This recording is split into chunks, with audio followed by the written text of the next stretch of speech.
অন্ধ। আরে আমরা যেন মহারাজের কাছে ফেল না, কিছু একটা করতেই হবে। আমার মাথাটা গরম হয়ে যাচ্ছে।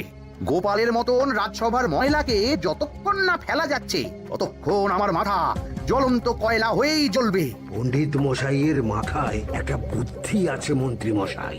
আপনি যদি সেই অনুযায়ী উঁচির কাজ করেন তাহলে বেটা গোপালের কপালে দুর্গতির সীমা থাকবে না। এই কি বুদ্ধি, কি বুদ্ধি? আপনি বরং এই ব্যাপারে পণ্ডিত মশাইয়ের সাথে একবার আলোচনা করে নিন। আমি চলি, কেমন? আমি চলি। হ্যাঁ হ্যাঁ, এসো এসো এসো এসো।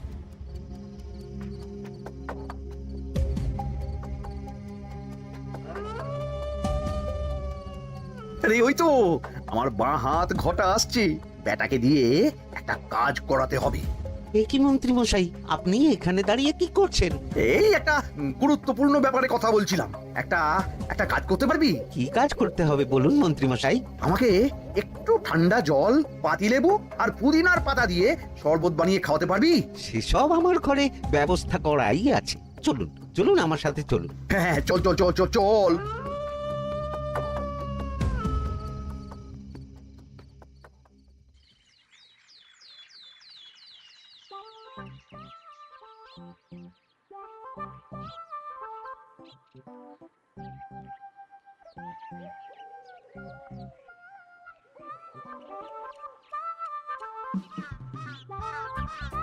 কি ব্যাপার পণ্ডিত, এত গুম মেরে আছো কেন? সকাল সকাল গিন্নি খুব বকেছেন মনে হচ্ছে। গিন্নির বাক্য সুধায় কান ভরে গেছে, আর কিছুই কানে ঢুকছে না। আরে দাঁড়াও দাঁড়াও পণ্ডিত, দাঁড়াও জ্যোতিষী। পণ্ডিত তো আমার কথা শুনতেই পেল না মনে হচ্ছে। তুমি তো দূর থেকে বলেছো, আমি তো বলেছি পাশ থেকে, তাতেও শুনতে পাইনি। কানের পোকা হলো নাকি? কি গো পণ্ডিত, ব্যাপার কি? কেমন বুঝছো? এ তো ভয়ানক কর্ণকোষ্ঠবদ্ধতার লক্ষণ। তুমি কচু বুঝেছো? আমার হয়েছে কর্ণগোপাল, তোমাদেরও হতো, কিন্তু তোমাদের দোকান কাটা বলে হয়নি। তুমি আমাদের অপমান করছো। তোমাদের অপমান বোধ থাকলে কোনো শব্দই কানে ঢুকতো না, শুধু একটাই শব্দ কানে বাজতো, গোপাল গোপাল গোপাল। এবারে রাজসভায় কিভাবে হেনস্থা হতে হলো মনে নেই? মহারাজ, একটা ভিক্ষা আছে। ভিক্ষার জন্য কৃষ্ণনগরের রাস্তাই সবচেয়ে উপযুক্ত জায়গা গোপাল, তুমি বরং সেখানেই যাও। মন্ত্রী, মন্ত্রী মশাই ঠিকই বলেছেন মহারাজ। যে যার নিজের জায়গা থেকে কথা বলে। কুকুর বলে ভৌ ভৌ, বেড়াল বলে মিউ মিউ, কাক বলে কা কা। মন্ত্রীর ভিক্ষার জায়গা কৃষ্ণনগরের রাস্তা, আর গোপালের ভিক্ষার জায়গা মহারাজ কৃষ্ণচন্দ্রের দুয়ার। বলো কি ভিক্ষা? বাড়িতে পুজো আছে মহারাজ, খরচা অনেক, কিছু ঋণ আবশ্যক। যদি 100 মোহর। ঋণ তোমাকে আমি দিতে পারবো না গোপাল। পুজো উপলক্ষে তোমাকে আমি 100 মোহর দিলাম। মহারাজ, আমিও ঠিক এই কথাটাই বলতে যাচ্ছিলাম। আমরাও তাহলে বাড়িতে পুজো করব। পুজোর জন্য আমাদের অনেক খরচ, তাই যদি... অবশ্যই অবশ্যই, কত ঋণের প্রয়োজন খাজাঞ্চির কাছ থেকে নিয়ে নিও, সুদটা আমি মাফ করে দিলাম। মহারাজ, গোপালকে দান আর আমাদের ঋণ? হ্যাঁ, কারণ তোমরা নিজেরা খাবে, কিন্তু গোপাল অন্যদের খাওয়াবে। গোপালের মতো মানুষের সঙ্গে থাকাই হলো রাজধর্ম। কিন্তু তাছাড়াও তোমরা হলে 80 যাই বেতন পাই দলের লোক। গত 1 বছরে তোমার কোন মন্ত্রণা দেশের কাজে এসেছে? পণ্ডিত কোনো নতুন তত্ত্ব শুনিয়েছে? জ্যোতিষী কোনো অমোঘ ভবিষ্যৎবাণী করেছে? আর বৈদ্য 3 বছর ধরে আমার হাঁটুর ব্যথা সারাতে পারেনি। কিন্তু গোপাল, গোপালের ভাঁড়ে হাস্যরসের কখনো অভাব হয়নি। মনে আছে? আছে। কিন্তু করার তো কিছু নেই। আছে। কিছু ভেবেছো নাকি পণ্ডিত? তোমাদের মনে আছে মহারাজ মোহর দেওয়ার পর গোপাল সেদিন বলেছিল, কি গোপাল, খুশি তো? মহারাজ, আপনি আমাকে 1 মুঠো ধুলো দিলেও আমি খুশি। সেই ধুলো মুঠোই আমি সোনা মুঠো করে ফেলবো। মনে নেই আবার? একটু ঝেড়ে কাশো তো দেখি পণ্ডিত, কি ভেবেছো? যা হবে দেখতেই পাবে।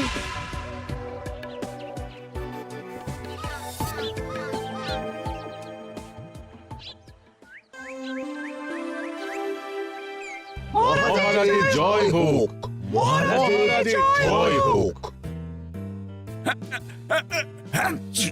ওরে বাবা, এই যে সকাল সকাল চান করে ঠান্ডা লেগে গেল মনে হচ্ছে। মহারাজ, ওই কবি গান উপলক্ষে গত মাসটা আমি কৃষ্ণনগরের কোণে কোণে ঘুরে বেরিয়েছি। প্রজাদের মধ্যে একটা অসন্তোষ আমি লক্ষ্য করেছি মহারাজ। অসন্তোষ? আমি তো জানতাম আমার শাসনে প্রজারা সুখে আছে। সুখে তারা ভাসছে মহারাজ, কিন্তু একটাই অসুখ, তারা মহারাজের দর্শন পায় না। তারা মহারাজের পদধূলির জন্য আকুল হয়ে আছে, মহারাজের দর্শন পাওয়ার জন্য চাতকের মতো অপেক্ষা করছে। চিত্রকরকে দিয়ে চিত্র অঙ্কন করিয়ে বিলি করে দিলেই হলো।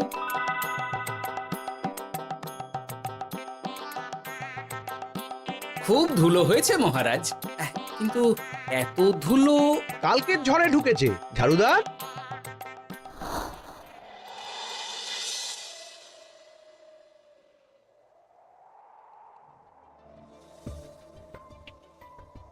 এই সুযোগ, রাজসভা ফাঁকা, এমন ঝড় যে পেয়াদারাও বাইরে নেই। কাজটা সেরে ফেল, বুঝলি? কিরে, কাজটা কর।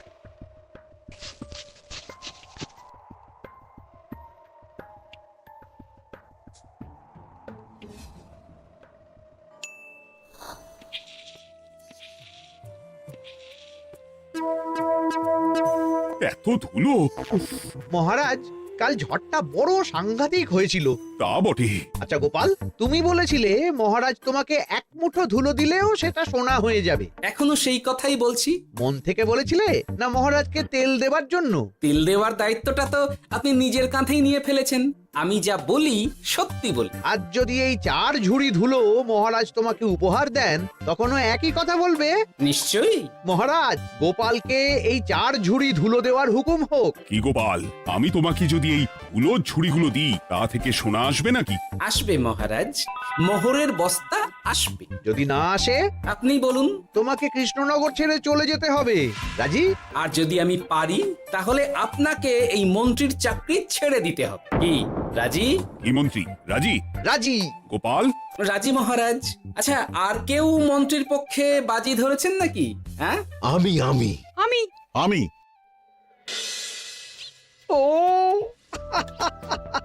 গোপাল এবার যে মরণ কুয়োতে ঝাঁপিয়েছে, সেখান থেকে আর উঠে আসতে পারবে না।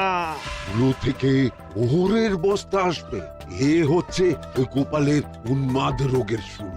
দেমাক দেমাক, মহারাজের পিঠ চাপড়ানি পেয়ে পেয়ে গোপাল ভেবেছে যে ও সব কিছু করতে পারে। এবার শুধু সেই দিনটার অপেক্ষা, যেদিন গোপালকে উল্টো গাধায় চড়িয়ে কৃষ্ণনগর থেকে বার করে দেব। এতটা নিশ্চিন্ত হবেন না মন্ত্রীমশাই। গোপাল কিন্তু হালকা কথা ছুঁড়ে দেওয়ার লোক নয়। কি বলতে চাইছো পণ্ডিত? ওই 4 ঝুড়ি ধুলো থেকে মোহরের বস্তা আসবে? না, তা বলছি না। অন্য জায়গা থেকেও তো মোহরের বস্তা আসতে পারে। তার সঙ্গে ধুলো মিলিয়ে দিলেই কেল্লাফতে। গোপালের নিশ্চয়ই কোনো পরিকল্পনা আছে। গোপালের সব পরিকল্পনার গোড়া মেরে রেখে দিয়েছি পণ্ডিত। ঘটা আছে গোপালের পেছনে, আর ঘটা আছে গোপালের বাড়ির পাহারা। লুকিয়ে কিচ্ছু করতে পারবে না। আরে ওই তো বটা আসছে। বেল্লিক, উল্লুক, তোকে আমি জল বিচুটি দেওয়াবো। গোপালকে ছেড়ে চলে এসেছিস কেন? ছেড়ে আসবো কেন মন্ত্রী মশাই? গোপালকে ওর বাড়ির সামনে ছেড়ে এসেছি। ওখানে তো ঘটা আছে। ও বড্ড ঘুরিয়েছে বেটা। কোথায় কোথায় গিয়েছিল গোপাল? 4 ঝুড়ি ধুলো নিয়ে বেটা বাড়ির উল্টো দিকে হাঁটা দিল। চললাম পিছু পিছু। যাচ্ছিল কোন দিকে? নদীর দিকে। কিন্তু গোপাল দাঁড়ালো যদুর বাড়ির সামনে। এই যদু হলো সেই লোক যে লোকজনের বাড়িঘর কেনা বেচা করে আর লোক ঠকায়।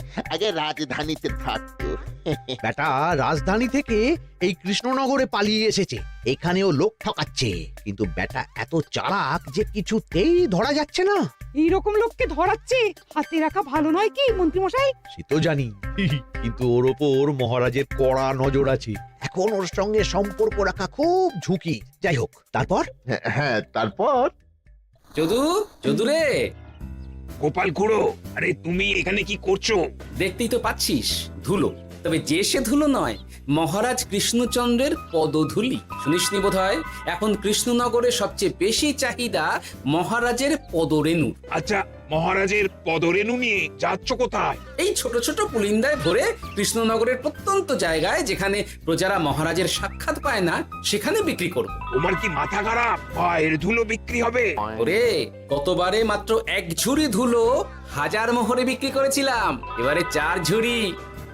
শোনো, তুমি আবার ঘুরে ঘুরে বিক্রি করবে কেন? তোমাকে আমি বরং 10 মোহর দিয়ে দিচ্ছি, তুমি আমাকে এগুলো দিয়ে দাও, আর বিক্রি করে যা হবে তোমাকে এই 40 ভাগ দিয়ে দেবো।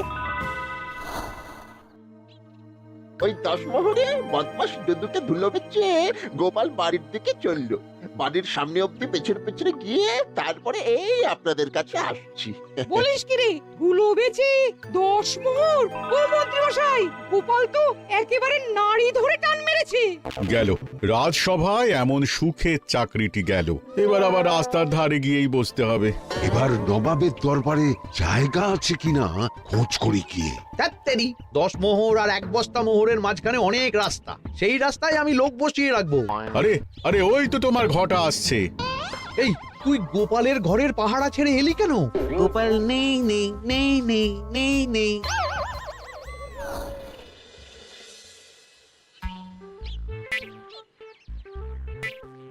আরে, ভয় পেলি নাকি?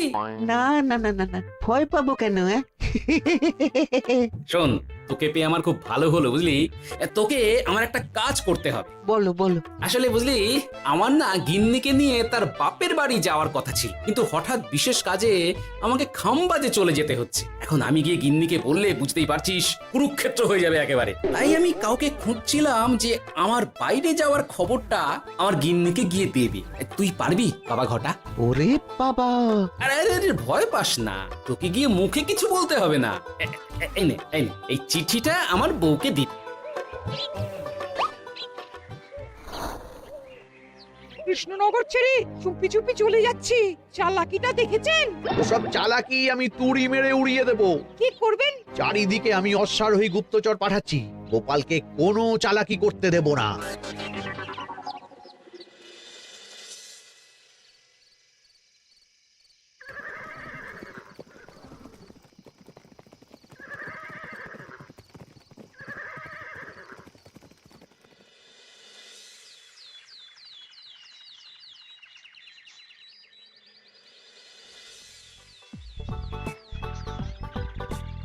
অং বং পিং পং।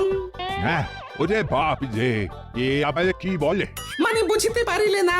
অং বং পিং পং অর্থাৎ আইসো আমার নিকট বিদেশি জাদু শরবত আছে, ইহাতে তৃষ্ণা নিবারিত হয়, শক্তি বৃদ্ধি হয়, ঘুম ভালো হয়, সম্পর্কের উন্নতি হয়, জামা কাপড় ফর্সা হয়, তু শব্দ না করে সকাল সকাল কষ্ট পরিষ্কার হয়, মূল্য মাত্র 1 মোহর। বোঝো, ওইটুকু অং বঙ্গের মধ্যে এত কিছু? ঠিক আছে, তা দাও দেখি। আপাতত টেস্টটা তো মিটু, বাকিগুলো পরে বোঝা যাবে। আহা, বড় ভালো খেতে তো। ঠং ঠং অর্থাৎ শক্তি বৃদ্ধি হলো। হ্যাঁ, মনে হচ্ছে গায়ে যেন 2 গুণ বল পাচ্ছি। কি হয়েছে ভাই? এ কে? এ ভিন দেশ থেকে জাদু শরবত নিয়ে এসেছে গো। জাদু শরবত? ভিনদেশ? একেবারে বহু ভুজা শরবত। খেলে তেষ্টা যাবে, গায়ে জোর হবে, ঘুম হবে, সম্পর্ক ভালো হবে, জামা কাপড় ফর্সা হবে, সকালে হ্রাস করে পেটও পরিষ্কার হবে। সে কি? দাও গো ভাই, আমাকেও দাও। গুড় জল, সঙ্গে একটু ভাজা মশলা, আমচুর আর বিট নুন, শুদ্ধ দেশি জিনিস, জানলে কেউ ছুঁয়েও দেখতো না। কিন্তু একটু বিদেশি গন্ধ দিতেই একেবারে হট্ট মেলা। আরে, তোমরাও এসেছো দেখছি। সং সং শঙ্কা, লং লং লঙ্কা। মানে? অর্থাৎ এই শরবত খেলে আর শঙ্কা নাই, বুদ্ধি লঙ্কার মতন ঝাল হয়ে যাবে।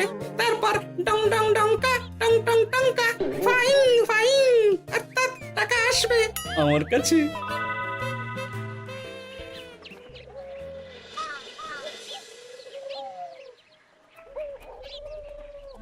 ঝপ ঝপ ছপাং, ভট ভট ফটাং, অর্থাৎ হঠাৎ উহাকে দৌড়িয়েছো কেন? বেটা জোচ্চোর অনেককে ঠকিয়েছে। অনেক দিন থেকে তককে তককে ছিলাম। এবার এই ধুলো নিয়ে মহারাজের পায়ের ধুলো বলে বিক্রি করছিল। একটা বেনামি চিঠিতে খবর পেয়ে বেটাকে ধরেছি। ব্যাং ব্যাং বিগ ব্যাং। অর্থাৎ বাহ, বাহ, বাহ, বাহ। বেনামি চিঠিটা আমি দিয়েছিলাম বাবু।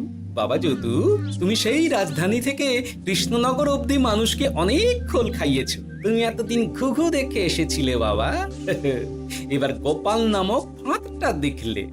কতবার বলবো এইসব ধুলো আমি গোপালের কাছ থেকে কিনেছি। যা বলার ওই বিচারের সময় মহারাজকে বলবি। চল চল চল চল চল।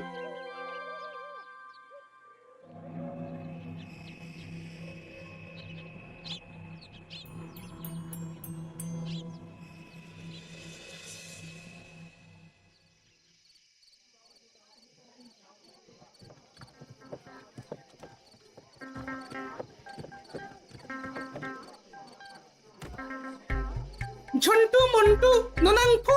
নাও ঠেলা। সাহেব বলে কি ফু দিয়ে দিতে হবে?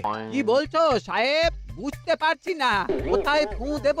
ঝন্টু মন্টু ননাঙ্কু। অর্থাৎ লবণ আছে? আছে আছে সাহেব আছে। কত লাগবে? ভান্ড ভরি আন্ডাকারি। অর্থাৎ যা আছে সব।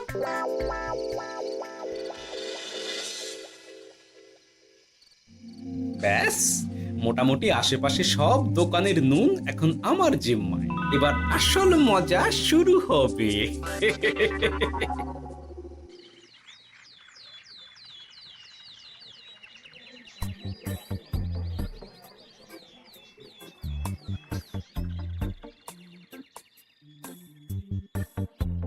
নুন আছে? না হুজুর, গোটা কৃষ্ণনগরেই নুন নেই। ওই দেখো, পুরো রাজসভাই বাজারে জড়ো হয়েছে। শান্তামনা, শান্তু মন্টু। আবার কি বলছে রে বাবা? শান্তামনা, শান্তু মন্টু। অর্থাৎ জনগণ শ্রবণ করুন। নান্টু কান্টু, নুন কি নেবেন? আন্টু আন্টু, আসুন আসুন। আমার আমার এক সের নুন লাগবে। শান্তু, অবশ্যই 1 সের লবণ 10 মোহর। এক সের 10 মোহর? 10 মোহর লইবেন না লইবেন না? না, নেব না। উত্তম উত্তম, গান্ডা পিণ্ডে ঢিসুম ঢিসুম। অর্থাৎ তাহা হইলে নুনের বদলে গৃহিণীর প্রহার ভক্ষণ করুন। আমাকে একটা নুন দিন। আমাকেও আমাকেও। নুন ছাড়া বাড়ি ফিরলে গিন্নি ঘর ছাড়া করবে আমাকে। শুনলাম কৃষ্ণনগর থেকে নুন উধাও। আছে মহারাজ, আছে। কৃষ্ণনগরের সব লবণ আমার নিকটে আছে। 1 সের 10 মোহর। এত দাম? দাম তো হবেই মহারাজ। লবণ ছাড়া রান্না কেমন হবে ভাবিয়া দেখুন। ঠিকই বলেছ, রাজপাকশালেও তো রান্না বসেনি। 100 সেরের মতন রাজপ্রাসাদে পাঠিয়ে দাও। 1000 মোহর দিয়ে দাও।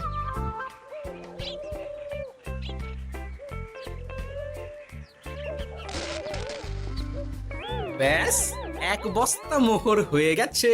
গোপাল? হ্যাঁ মহারাজ, গোপাল যে 4 ঝুড়ি ধুলো থেকে 1 বস্তা মোহর রোজগার করেছে। ইয়া বাত! চলো রাজসভায়, পুরো গল্পটা শুনতে হবে। সকলেই এসো তাহলে রাজসভায়। কিন্তু মহারাজ, যারা বাজি হারলো তাদের তো চাকরি গেছে, তো তারা রাজসভায় যাবে কি করে? ঠিক ঠিক ঠিক বলেছ। আর যারা বাজি হারলো তারা বাদ, বাকিরা চল। এই সেরেছে, গোপাল তো আবার বাজি মেরে দিল। ও মহারাজ, আমাদের দেখুন। ও মহারাজ, আমাদের দেখুন। ও মহারাজ।